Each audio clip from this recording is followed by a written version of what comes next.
Nice to be here with all you Vaishnavis.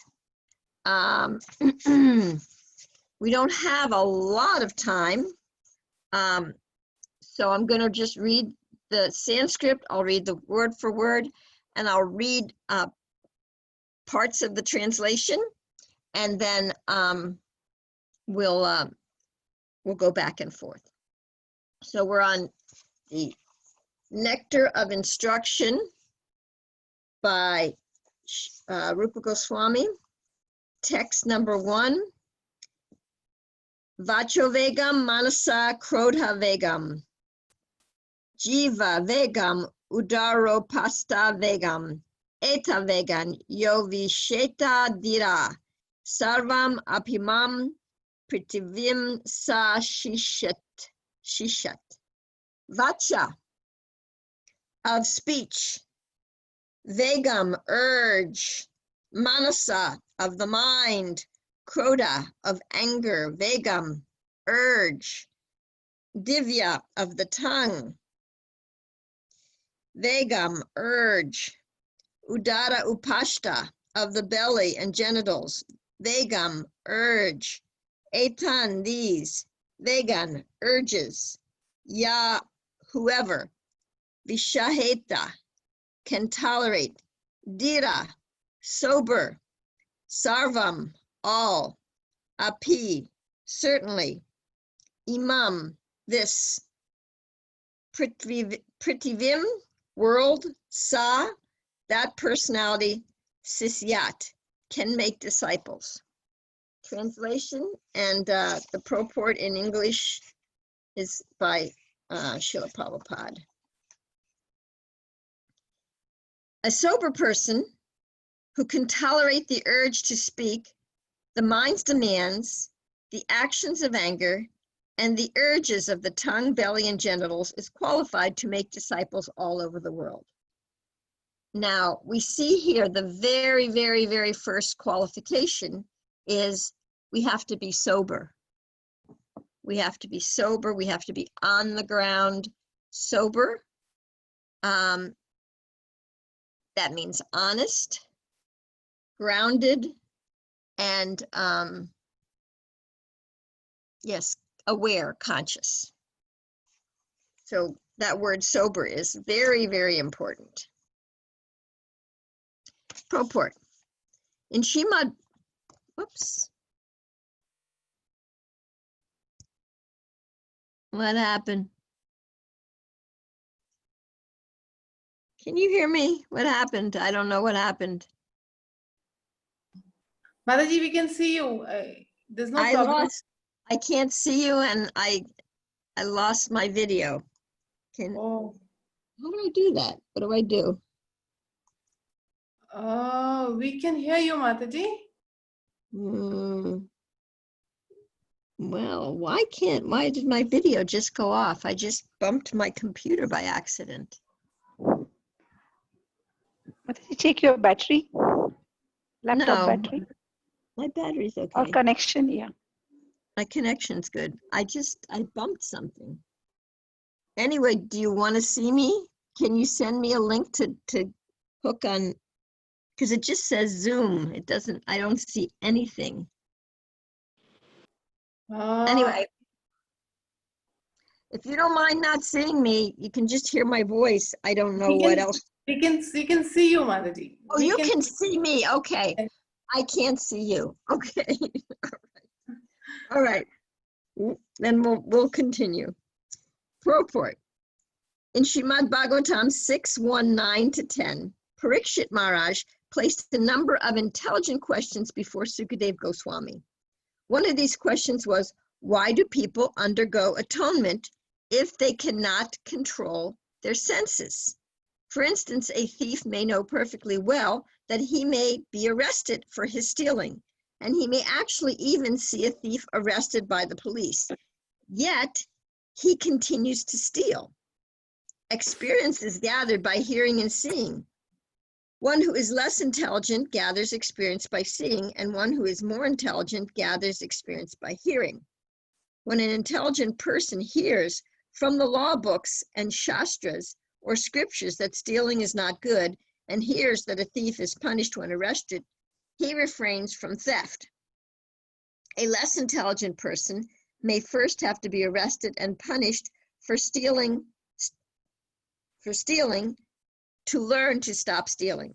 However, a rascal, a foolish man, may have the experience of both hearing and seeing and may even be punished, but still he continues to steal. Even if such a person atones and is punished by the government, he will again commit theft as soon as he comes out of jail. If punishment in jail is considered atonement, what is the benefit of such atonement? So, yes, this is a very astute question. And what is the benefit of such atonement? And then, Prabhupada uses the word intelligent here and foolish. So he's saying that an intelligent person learns from hearing, and then, or from seeing other people experience something. And then a foolish person doesn't learn from those things, and even sometimes in going to jail may still continue to come out and do the same thing. So I just want to address this, and I'd like to use the word, Prabhupada uses the word intelligent and foolish. I'm going to say attached and addicted. So if our mind and our senses are attached and we're addicted to certain behaviors or certain ideas or certain quick fixes in the world, and if we're attached to them and we think these strategies are going to make us happy, then somebody may say, oh, stealing, you're going to get caught and you're going to go to jail. But the addicted thief may think, but I get such a thrill from, sneaking in and getting something for free. That thrill of just getting something for free, I'll pay any price for that. Interesting. Even if I have to go to jail, I still like that thrill and that sense, that illusion that I'm getting something for free. So this is what addictions do to us. Our addictions to our quick fix sense gratification strategies, our addictions to, this is what they do for us. They give us the illusion that we're getting something wonderful. And that's why Prabhupada uses the word foolish, because we're deluded. We're in illusion. We're not seeing clearly, and we get deluded, and then we do the activity again, even if we are punished. So what is the benefit of such atonement? So let's hear if we can get the answer.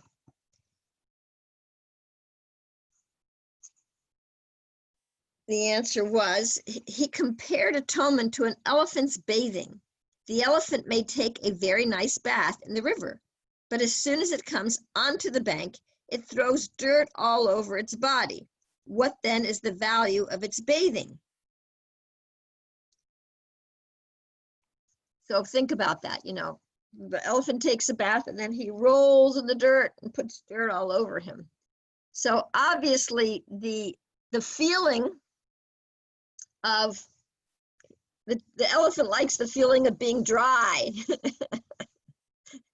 and having dirt. He likes that feeling, but it doesn't really keep him clean.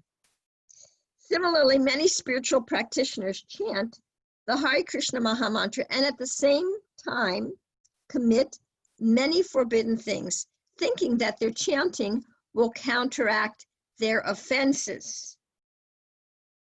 Of the 10 offenses one can commit while chanting the holy name of the Lord, this offense is called Namno Baladyasya Hipapa Buddhi, committing sinful activities on the strength of chanting the Hare Krishna Maha Mantra. Similarly, certain Christians go to church to confess their sins, thinking that confessing their sins before a priest and performing some penance will relieve them from the results of their weekly sins. As soon as Saturday is over and Sunday comes, they again begin their sinful activities, expecting to be given the next Saturday. This kind of prayaschita, or atonement, is condemned by Parikshit Maharaj, the most intelligent king of his time. Sukadev Goswami, equally intelligent as befitting the spiritual master of Maharaj Parikshit, answered the king and confirmed that his statement concerning atonement was correct. A sinful activity cannot be counteracted by a pious activity. Thus, real prayaschita atonement is the awakening of our dormant Krishna consciousness. Wow, this is so beautiful. This is so perfect. A lot of times, we commit a sinful activity. Okay, we're conditioned, we've got our problems and issues. And so we commit a sinful activity. But then we think, oh, I will do so much service, I will chant so many rounds, I will say so many Hail Marys, I will light so many candles, I will confess to the priest, I will confess to other people, and then I will atone. Now, we're not actually feeling remorseful for our activity. Rather, we want to avoid the reaction. We still maintain our addiction to that activity. We just want to get out of the reaction. We don't want the reaction. And sometimes we think pious activities, chanting, doing service, doing external activities is going to make up for our offenses. But that is not real atonement. It's like in Bhagavad Gita, there's a verse that says one who accepts the reactions for his past deeds and accepts them gratefully, to him the kingdom of God becomes open and available. Because the reactions and the remorse that follows the reactions actually sinks in deeply and awakens our soul to the reality, oh my gosh, that activity, I hurt somebody, I offended somebody, and oh my gosh, and being addicted to this activity, I'm hurting myself, I'm keeping myself here in the material world. Feeling the impacts and the effects of our, I will call them separations, our offenses, the activities which separate us from Krishna, feeling those impacts and those effects really helps us to get in touch with reality. So I'm wondering if we can just, let me just see if I can read one more section here.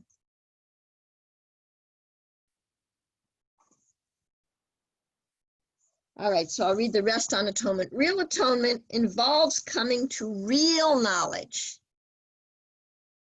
And for this, there is a standard process. When one follows a regulated hygienic process, he does not fall sick. A human being is meant to be trained according to certain principles to revive his original knowledge.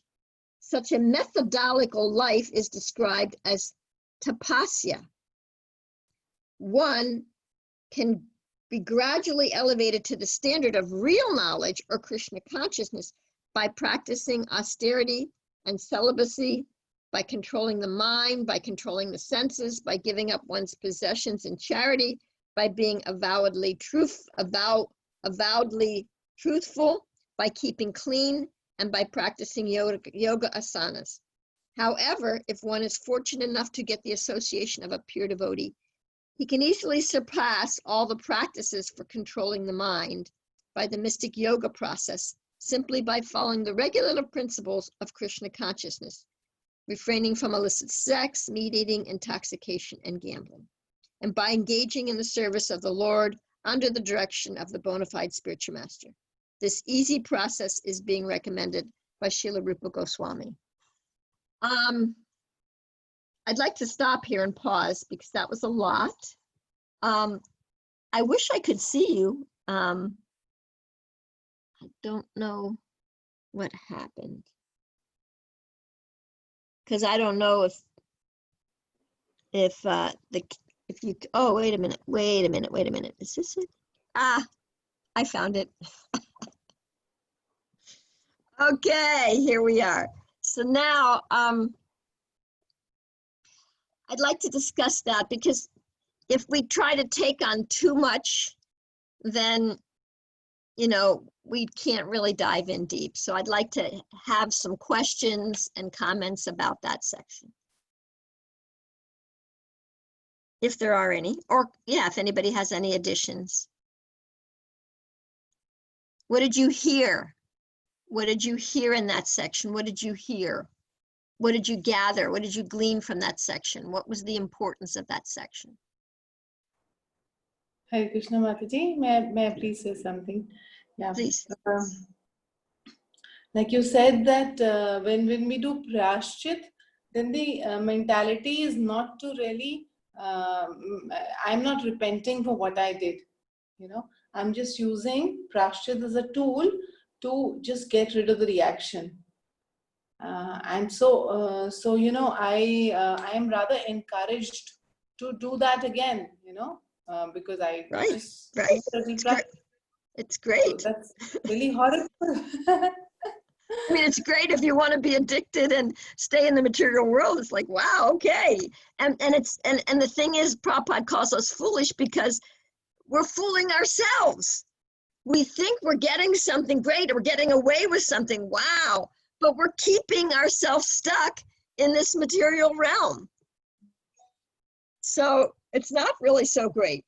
We're an illusion. Yeah, that was nice. It's nice when we, you know, go over the points again and reiterate them because we can get them at a deeper level. Yeah, and I think everyone can share whatever, you know, whatever points they liked or they understood. Hare Krishna Mataji. Haribol. I'm little confused about the word atonement. यहाँ पे एक word था. What is the benefit of such atonement? Thus Parikshit Maharaj inquired. So I'm little confused about this word. Okay, so atonement, sometimes, you know, like karma, for every action, there's an equal and opposite reaction. So, you know, whatever we're getting in this life is connected somehow with what happened in our last life. And so, you know, maybe, let me see, let me try to give an example. Maybe I was born without an arm, okay? So maybe I cut off somebody's arm in my last life. And so in this life, I'm born without an arm. So I'm atoning for that activity, but I'm not aware of the activity, but it's an atonement, you know. Now, when we're in this life, like say I yell at somebody and I hurt their feelings. And then I say, oh, I'm sorry. So I'm trying to get out of the reaction of the person, you know, maybe hitting me or hurting me, because the way I spoke to them creates energy on the other side and a reaction comes back to me. You know, like, so I say something and then somebody raises their hand to hurt me. I say, oh, I'm sorry. Like, I don't want to get hit, right? So I'm trying to atone, but really I'm trying to avoid this person hitting me because I yelled at them. So I'm not really atoning. so that's what Prabhupada and Rupa Goswami and Parikshit Maharaj and are talking about here. Such atonement, sorry, isn't real atonement. It's just trying to get out of the reaction. Real atonement comes from, like, even if the person doesn't say anything. So I yell at a person and then they just walk away. But then I think about it and I've reflected, I'm like, wow, why did I yell at that person? You know, I was really out of line there, even though, you know, I felt justified at the time. You know, the person walked away. I must have hurt their feelings. You know, I need to go and clean that up. So then that would be, I'm feeling some regret and some remorse for the way I spoke. I lost it. And I said some hurtful words. And so then I go to the person and I say, wow, I'm sorry, I lost my temper. I said some really mean things. And I don't know what came over me, but I don't really believe those things. I was just upset and angry, and I'm so sorry. I'm sure I hurt your feelings, and you're my friend or you're my relative, and I don't want to hurt your feelings. I don't want to ruin our relationship, and I don't want to be foolish and pretend it never happened, and you know, just expect you to just forget about it. I'm so sorry.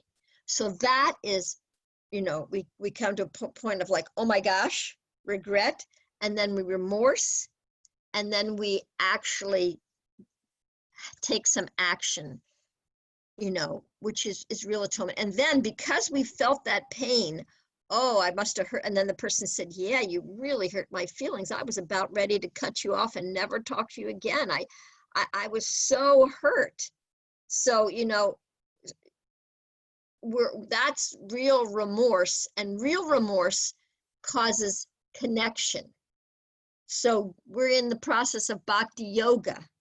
So we're trying to connect up to the Lord, yoga, connecting to the Lord. So when we commit offenses, when we do activities which separate us from Krishna or separate us from others, you know, the real atonement reconnects us back. But we want to feel the pain first. And then the remorse comes from our heart. So does that make sense? Okay, thank you very much. Nice question. Anybody else have any questions or thoughts or, you know, realizations or what they liked about what was said? If not, we can go on. Speak Hare now. Krishna Mataji. Yes, okay. माताजी जैसे यहाँ पे बोला गया है, he compared atonement to the elephant bathing. मतलब there is no use of this type of atonement कि हाथी नहाने जाता है और फिर उसके बाद वापस अपने ऊपर मिट्टी फेंकता है, तो उस चीज का तो कोई फायदा ही नहीं है ना, उस पश्चाताप का कोई फायदा नहीं है. एक तरीके से यही बताना चाहते हैं ना ये. You're speaking in Hindi. Yeah. I don't understand Hindi. Oh, okay, sorry. Sorry. He compared that atonement to the. He compared that atonement to an elephant bathing. Like that means there is no use of this atonement. Yeah, this type of atonement. Atonement, like I'm sorry, don't hit me, or the atonement of, you know, Hare Krishna, please, you know, get rid of my. When we used to do this Hare Krishna Mahamantra, anything, any auspicious thing to protect our karmas, that means that type of atonement is not of any use. It doesn't mean that we shouldn't chant Hare Krishna. When we make a mistake, you know, we can say, oh, Krishna, wow, I made a mistake. However, just going to Krishna and running to Krishna and saying, can you fix that for me? Can you erase that for me? And not going to the person or addressing the situation or, you know, cleaning up the mess, you know, that atonement, going to Krishna and expecting Krishna to, you know, get rid of the reaction, and we're not going to take any responsibility for it. That's not real atonement. Real atonement means I participate and I I am get responsible involved. for this. I'm responsible, and Krishna help me to know what to say and help me to like speak to this person and apologize in a way that that I can reconnect to them, because I think maybe I blew it, maybe I hurt this relationship forever. So we and sometimes at some points in our life the best we can do is be like the elephant. Sometimes we are like an elephant, but when we recognize when we're being like an elephant, then we can say, is there something more I can do here besides just trying to get out of the reaction? Yeah. Does that make sense? Thank you. Yeah. Okay. Hare Krishna. Okay. Is this thing gonna stop in 40 minutes and then we're gonna do another session? I just wanted to get clarity. No, Mataji, this will continue for 1 hour. Okay. All right. Perfect. So now, this is the next section. First, one must control his speaking power. Every one of us has the power of speech. As soon as we get an opportunity, we begin to speak. If we do not speak about Krishna consciousness, we speak about all sorts of nonsense. A toad in the field speaks by croaking, and similarly, everyone who has a tongue wants to speak, even if all he has to say is nonsense. The croaking of the toad, however, simply invites the snake. Please come here and eat me. Nevertheless, although it is inviting death, the toad goes on croaking. The talking of materialistic men and impersonalist Mayavadi philosophers may be compared to the croaking of frogs. They are always speaking nonsense and thus inviting death to catch them. Controlling speech, however, does not mean self-imposed silence, the external process of Mona, as Mayavadi philosophers think. Silence may appear helpful for some time, but ultimately it proves a failure. The meaning of controlled speech conveyed by Srila Rupa Goswami advocates the positive process of Krishna Katha, engaging the speaking process in glorifying the Supreme Lord Sri Krishna. The tongue that can thus glorify the name, the form, the qualities, and pastimes of the Lord. The preacher of Krishna Katha is always beyond the clutches of death. This is the significance of controlling the urge to speak. Okay, so I want to just talk a little bit about the urge to speak. So here it says everybody has an urge to speak. Everybody wants to make a sound. And sometimes we're not very conscious about our speech. We think, oh, I'm insignificant. Nobody really wants to listen to me. Nobody really cares what I say. And so we get an attitude that it doesn't matter what I say. It doesn't matter what I say. And so, if we get upset, it doesn't really matter. I did my best. It was their fault. So who cares if I just told them the truth. And I gave it to them. They needed that. I gave it to them. So, but we're not taking responsibility. Again, the word responsibility comes up here. We're not taking responsibility. Our words, the words we use, the words that come out of our mouth, our words have the power of a wrecking ball. Does anybody know what a wrecking ball is? In America, sometimes, I don't know if you have these in India, but when there's a building that's kind of falling down and they want to destroy it quickly, they have this big crane with a ball, big, huge ball hanging on it, and it swings, smash, smash, smash, smash. It smashes the building, and then they gather up the pieces and carry them away. So a wrecking ball can wreck a whole building. So our words have the power of a wrecking ball. We can wreck relationships. We can we can really wreck our consciousness by the words we choose to use. Now, often we're really not choosing our words. We're on the autopilot default mode, and we're not really thinking about what we're saying. We're just croaking.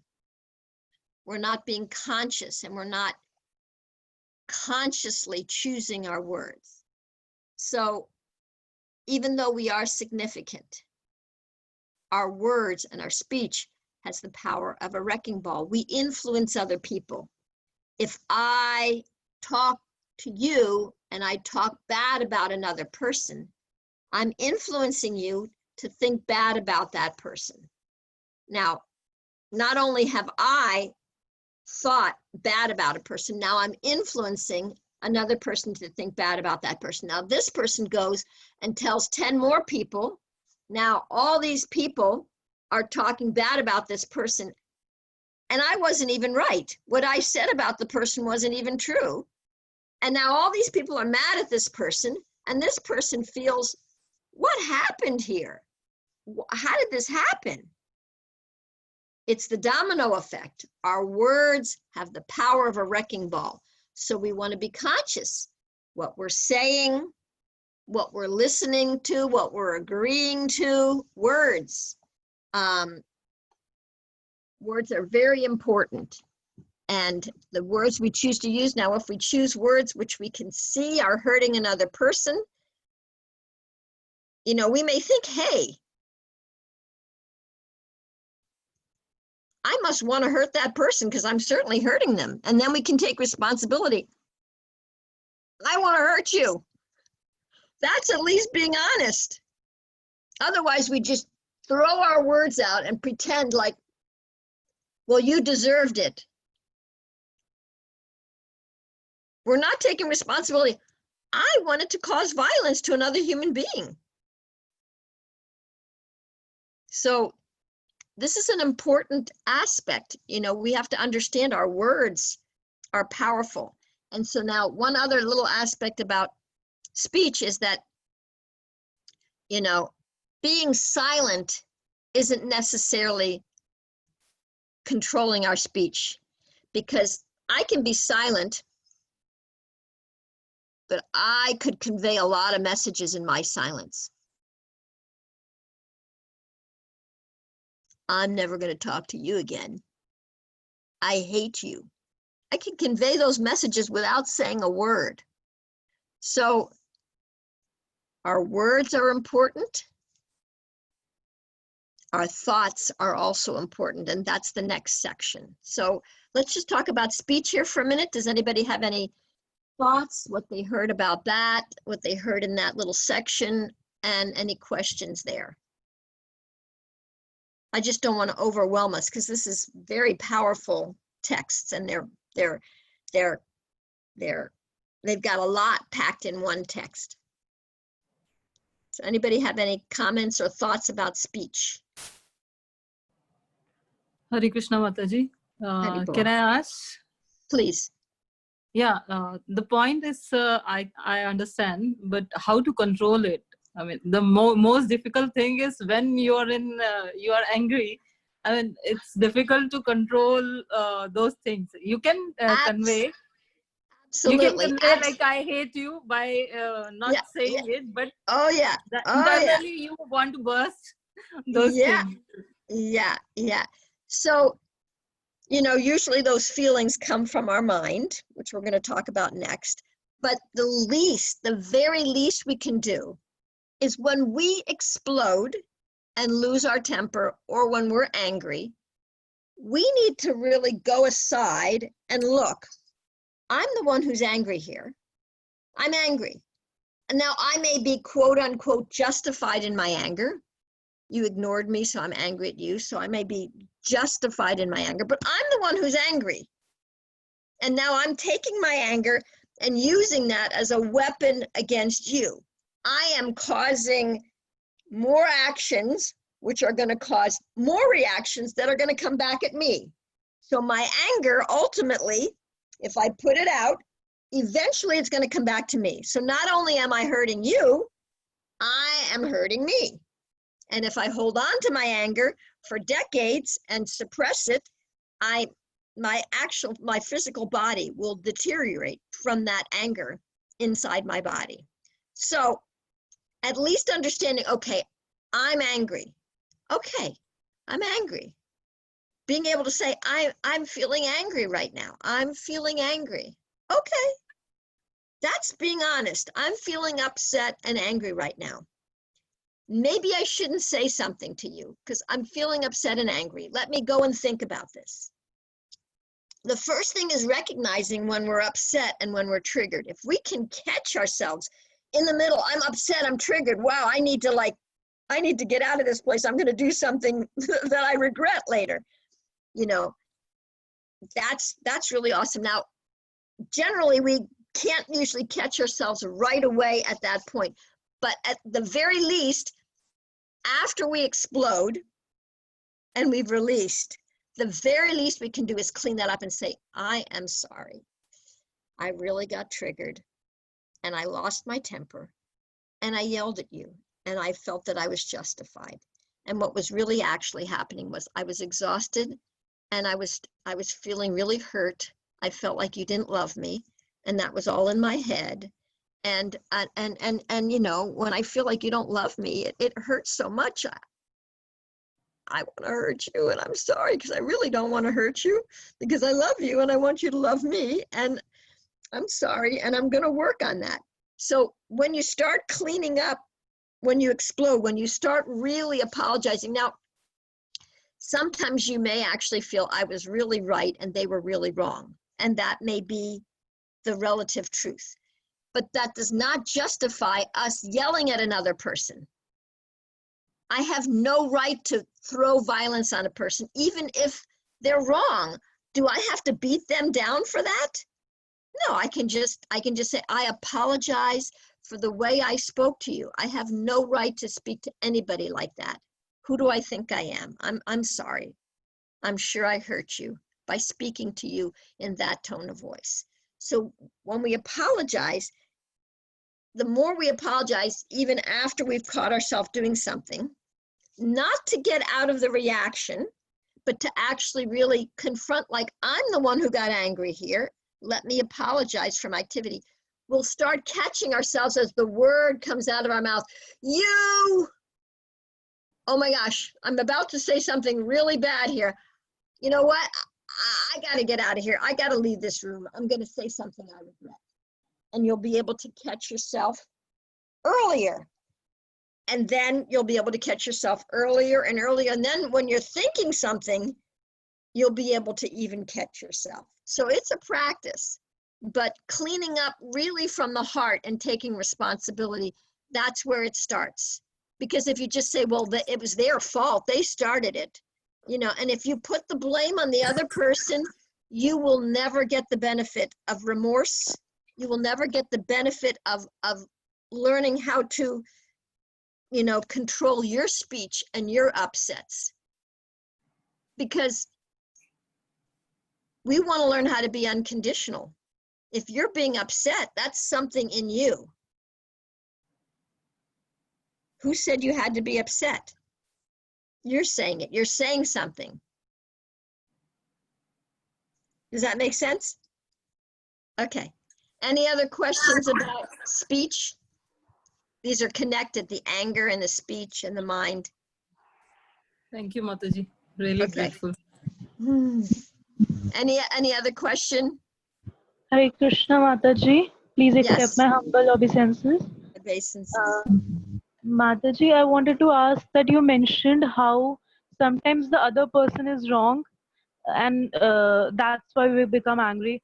So Mataji, my question is sometimes in devotees also, sometimes I might not do a mistake, but the other devotee gets angry at me.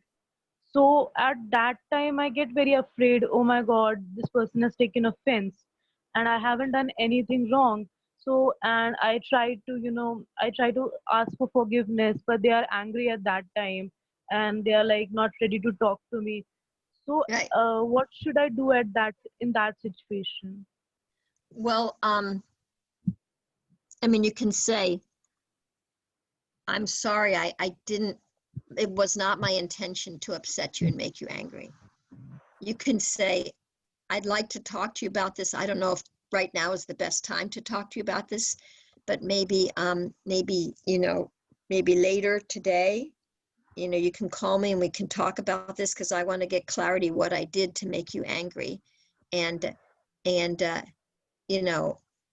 maybe we should just wait a little bit and then we'll talk about it. And then you can, when they're ready to do that, then you can say, like, what is it that I did that made you angry?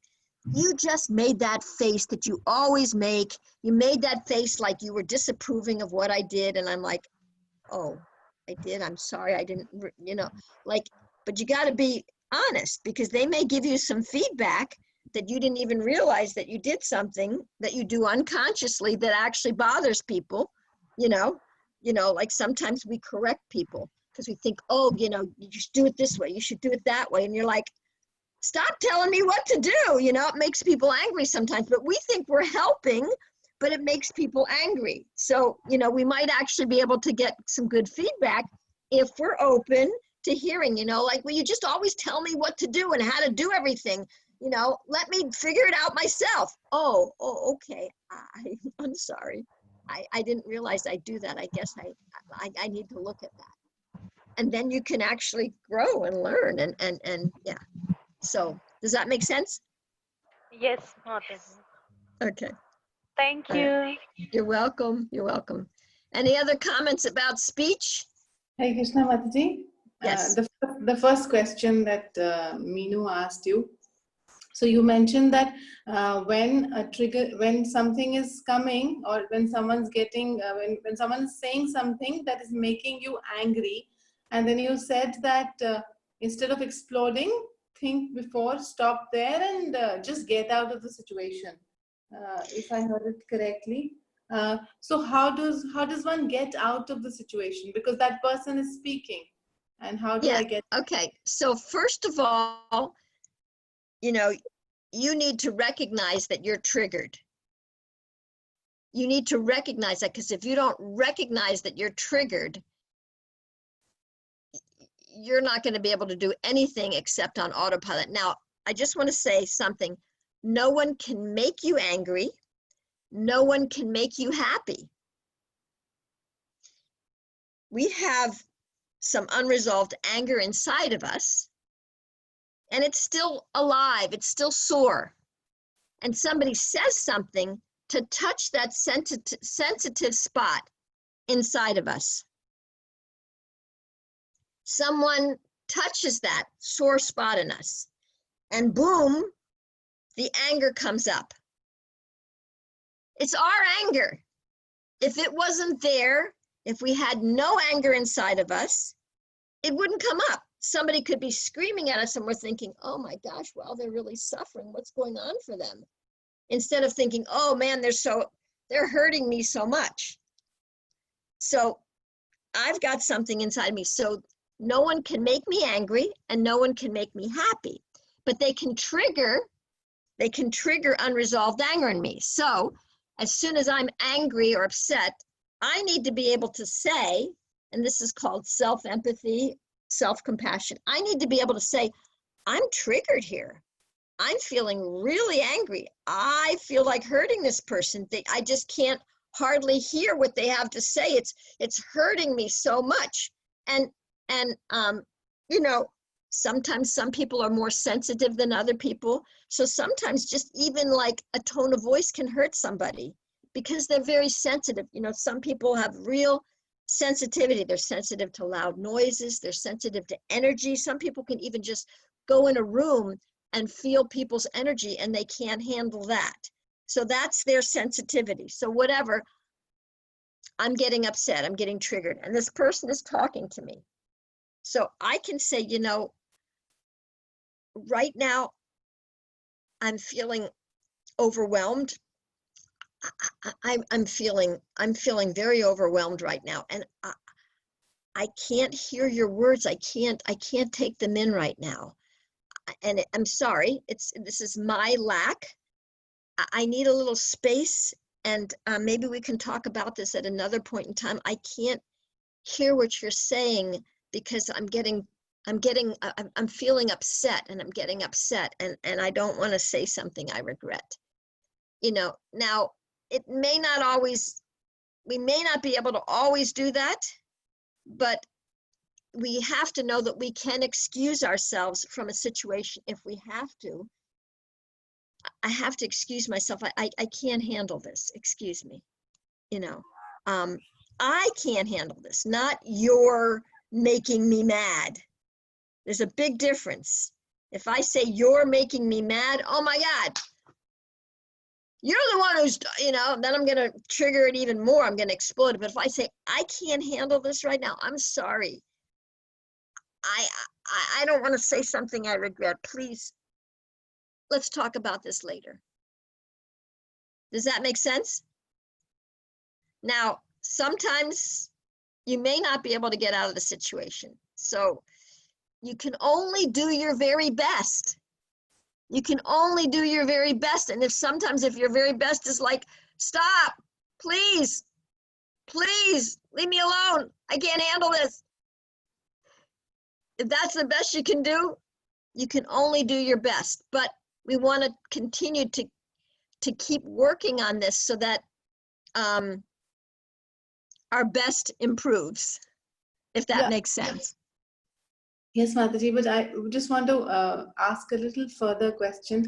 Like, Okay. I realize in my life that I am allergic to certain situations or certain aspects of people. You know, for instance, when people commit to doing some service and then they won't do it, you know, and then they would come up with a lame excuse, or people who are hypocritical devotees sometimes, or they're lying. So I have realized that there are certain situations which really trigger me, you know. Yes, good. You got the word down there. Yes, they really trigger you when people are hypocritical or when they say they're going to do something and they don't do it. It's like you really have a need for integrity. You have a need for honesty. You have a need for justice. Yeah, you really value these things. And when they don't happen, it just bugs you. It's like, I can't take it, you know? So you understand that about yourself, that integrity and honesty is very important to you. Now, other people have been brought up in other ways, and they're doing the best they can. So you can say, look, do you think you can do this service? They say, oh, yes, I can do this. But they have before, you know, disappointed you. Just say, look, don't say yes until you think about it. Think about this, look at your schedule. I want you to be able to really commit to this and see if you can really do it. And, you know, think about it, think if you can really do it. Maybe you can only do part of it, or, you know, and see if you want to do some of it or all of it. And then, like, let's talk about a schedule that we can keep. And then if you have trouble doing it and you can't do it, please let me know as soon as you can so that I can find somebody else to do this. So you're setting them up to win, and they're setting them up to be able to fulfill on what you need, which is integrity and communication and follow through. So you're being very clear, like, this is so important to me. I really need to know that you can do this. And if you can't, it's fine, it's okay. But, you know, don't feel pressured to say yes. You know, just, you know, if you want to do it or you want to only do part of it, think about it. Take some time to think about it before you say yes. Give them that space. Now, as far as hypocritical goes, you know, until we're completely pure, we're all a bit hypocritical because we're not acting in the reality of who we are as a part and parcel of Krishna, loving all parts of Krishna and loving everything that Krishna sends us, even if he makes us wait or he gets mad at us or whatever Krishna sends our way, then we're all a bit hypocritical. We're not really being honest. If I'm being angry that you're being hypocritical, that's a little hypocritical in one sense, because if I say I'm a devotee and I'm going to try to control my anger, like it says here in this book, Vacho which one is it? The anchors, Prodavagam, right? But I can't do that. Then I'm a little bit of a hypocrite myself. So there's always a gap in this material world between what people say they'll do or what they want to do and what they're actually able to do in the balance of, you know, being swirled around in the modes of material nature and COVID-19 and so many activities and kids and husbands and all of that. And whoa, I thought I wanted to do that, but I didn't do that. But then people have trouble admitting, you know, because they feel embarrassed. Oh my gosh, I said I was going to do it, and how am I going to get out of this? I gotta just tell her, well, it was because you know, my daughter was sick. You know, because they feel embarrassed. So you want to be generous and set them up so that they can win and so that they can provide what it is that you really need. Does that make sense?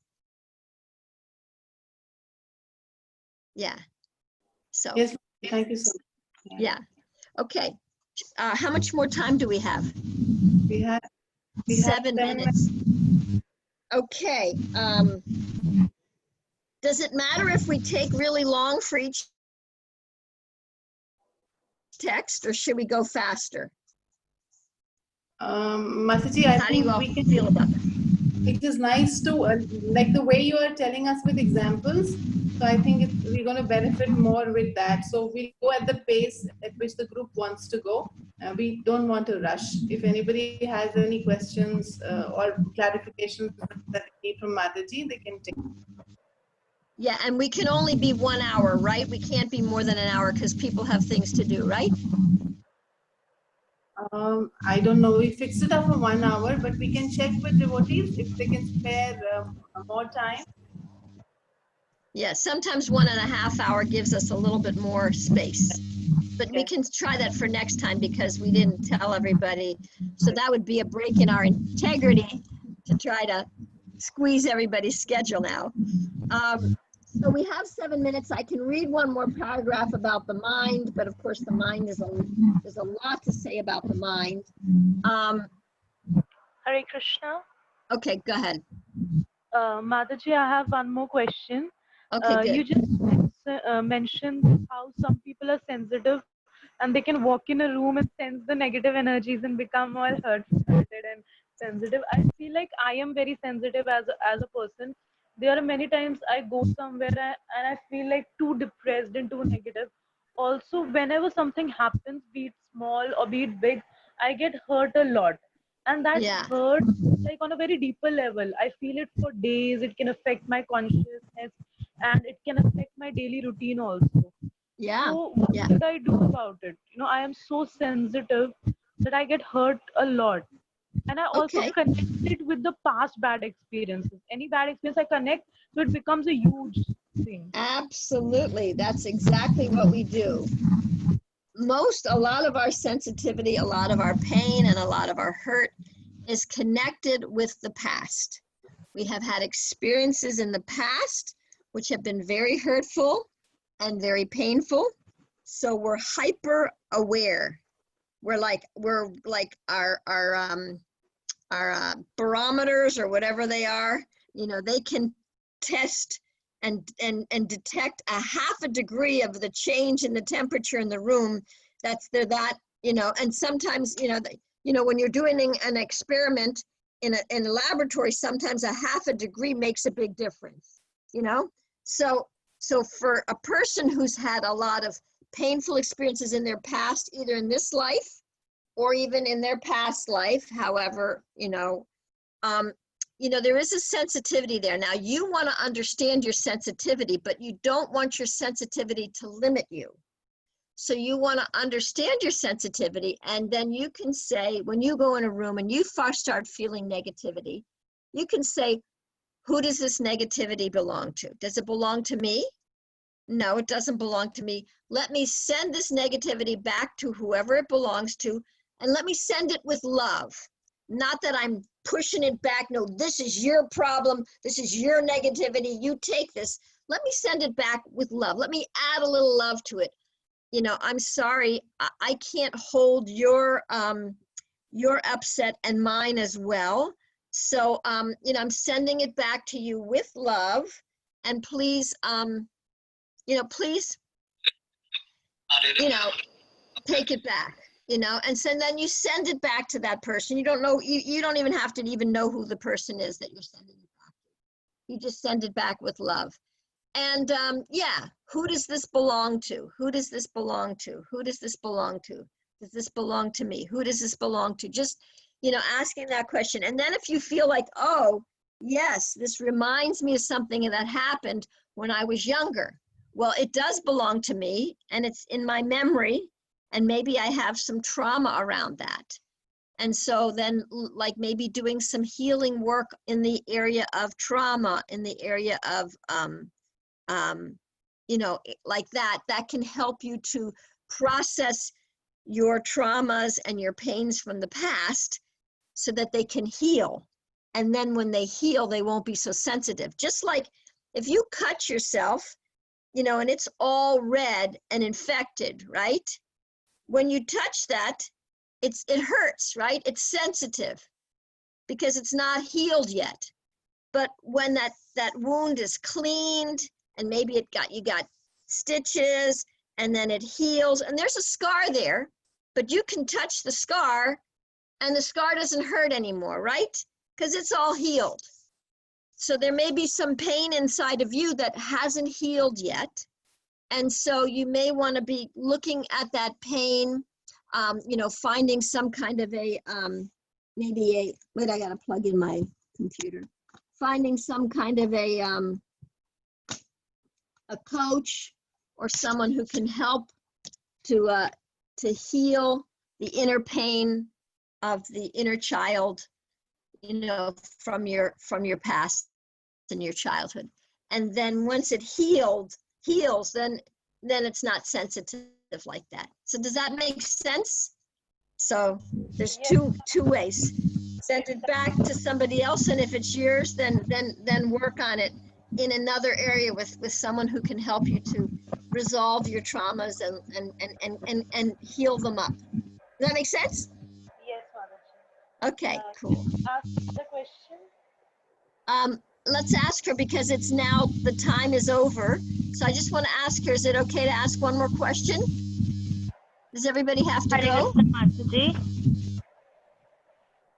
Yeah, can she Hare ask Krishna another? Mataji. Yes. Mataji, I wanted to ask one question on behalf of Jaya Mataji. Oh, so just one second. Radha Kishori Devi, we have 2 more questions. Yeah. I want to say, this is what I want to say, because I want to honor our time. So I just want to say one thing. I want to say, for whoever has to go because you have household duties or you have other appointments, we want to honor our integrity and keep it to an hour. So we want to honor. So if you have to get off the phone or the Zoom call, feel free to leave. You won't offend any of us. And if you want to stay on, I'm only going to take these 2 more questions.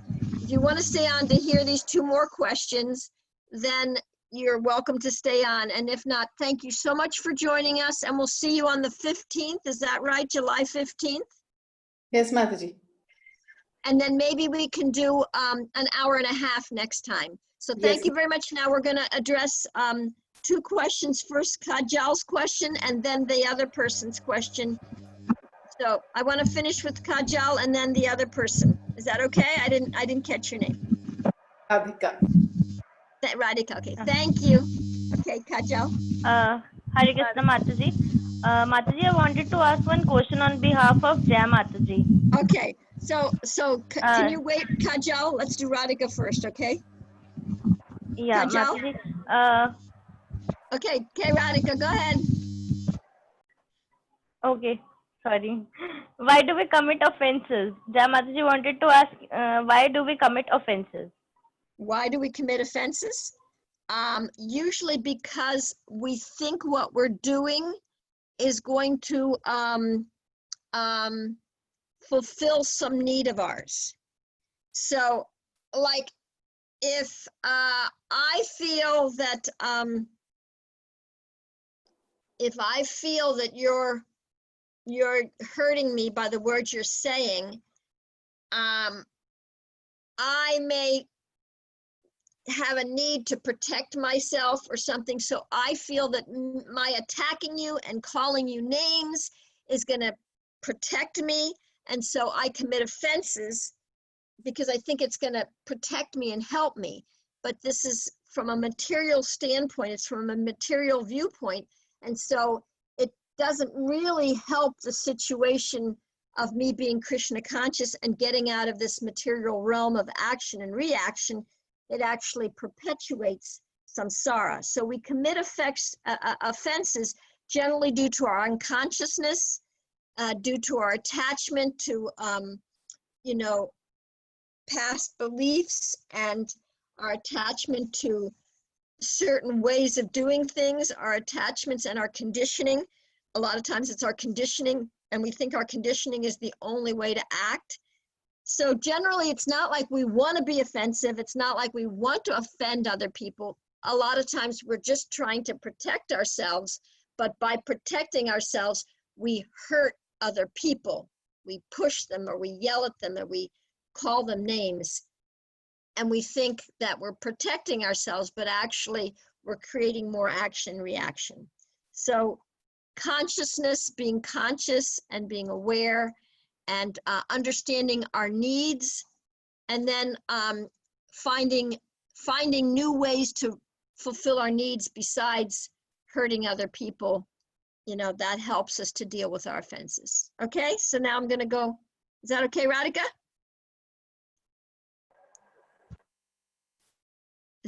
I'll go back to Kajal Yes, now, Mataji. okay? Okay, I'm gonna go back to Kajal. Thank you. Okay, Kajal. Kajal, Thank you, Mataji. okay. Where's Kajal? Thank There you, she is. Mataji. Very kind. Okay, Yes, Mataji. I'm saying you're very kind and considerate. Mataji, I wanted to say that you mentioned a very beautiful thing. That's something that if I am connecting my current situation with my old pains, then something has not healed yet. There's yes, something that needs to be healed. yes, So I yes. have a question, and you also said that we should seek someone else's help for healing that. So actually, I am seeking someone's help, and I am talking to some friends of mine, and things are changing. So one thing, someone mentioned to me, which was very nice, and they said that you are not able to forgive those people or forgive those situations. That's why it hurts so much. When you will forgive, it will go away. So Mataji, I realized that I don't have the quality of forgiveness. So how to develop forgiveness, or how to be a Okay, person who forgives? okay. You actually do have the muscle of forgiveness. It's just weak and you haven't exercised it. But you do have it, and it just needs a little developing, okay? We all have the muscle of forgiveness. We have it. So, that's a very deep question, and it involves a lot. A lot of times also we're not able to forgive ourselves. So I don't know the specific circumstance of what happened, but for whatever happened, maybe you feel that part of it was your fault. Or maybe you feel, that maybe you have a sense of yourself that you're a bad person, and that's why that happened to you. And maybe you're not able to forgive yourself. I'm just guessing here, and I don't know that this is the truth or not, but sometimes when we can't forgive ourselves, it's hard to forgive others too.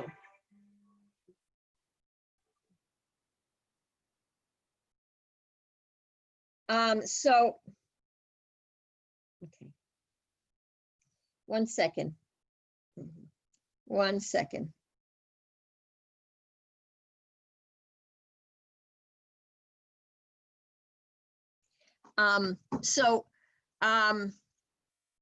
Sorry, I had to deal with that. So we want to look into the situation and see, who am I angry at? Am I angry at myself? you know, pull it apart into smaller pieces that you can deal with and that you can digest. Okay, what can I forgive this person for, and what can't I forgive this person for? You know, so, and what can't I forgive myself for? Am I holding some grudge against myself? Is there some part of me that I'm rejecting or that I'm hating? You know, I wish I weren't so sensitive. Oh my God, I hate this. You know, I don't, you know, I'm just making this up, but like, you know, can we, forgive ourselves for, you know, what's happened to us and accept, you know, ourselves and where we are as we are? Can we forgive our mistakes? You know, when we learn to forgive ourselves for, you know, anything that we've done to anybody else, oh my gosh, this is the hardest person to forgive, right? Talk about integrity and hypocritical. Like, you know, it's like, I can see other people doing stuff and I can say, oh my gosh, how are they doing that? That is so crazy. But if I see myself doing the same thing, it's intolerable. It's unacceptable. It's disgusting. I hate it. I hate that. I hate that I get angry. I hate it. I'm really, so if we have any resistance to our own weaknesses, and if you resist, oh, I don't have the ability to forgive, and you hate that you can't forgive, well, forgive yourself for not being able to forgive them. Start with that. That's the first level of forgiveness, right? So start just practicing forgiving yourself, and you forgive yourself by saying, you know, I'm doing my best, and, you know, I haven't forgiven these people for a long time. Okay, yeah, and can I forgive myself for not forgiving them?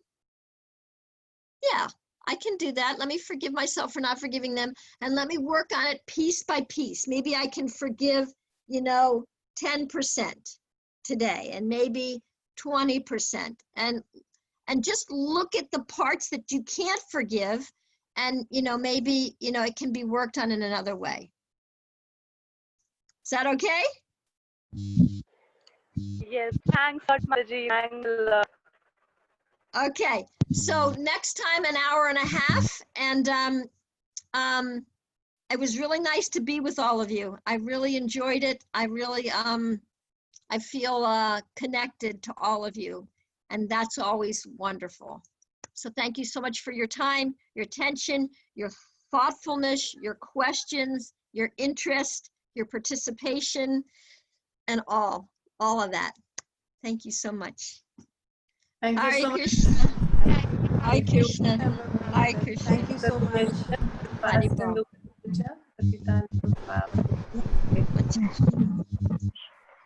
Okay, 2 weeks. We'll see you in 2 weeks. Thank you. Thank you, Mataji. Haribol, Haribol, Haribol, Hare Krishna Mataji. Haribol.